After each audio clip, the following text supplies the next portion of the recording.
Pag-angat ng sektor ng edukasyon, target ng Pangulo bago matapos ang kanyang termino.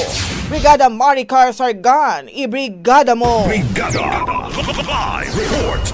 Inihayag ni Pangulong Ferdinand Marcos Jr. na edukasyon ang nais niyang maging pangunahing tagumpay ng kanyang administrasyon bago matapos ang kanyang termino. Ayon sa Pangulo, target niyang matiyak na bawat pamilyang Pilipino ay merong isang college graduate o test the graduate at naniniwala siyang posible itong maisakatuparan sa susunod na 3 taon.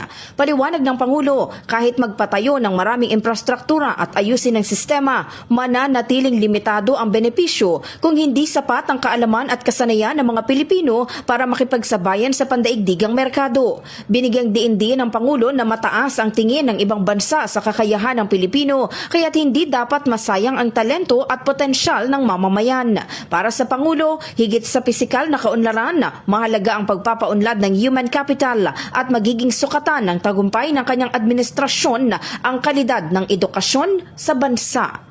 In the heart of changing lives, ako si Brigada Maricar Sargan ng 105.1 Brigada News FM Manila, The Music and News Authority.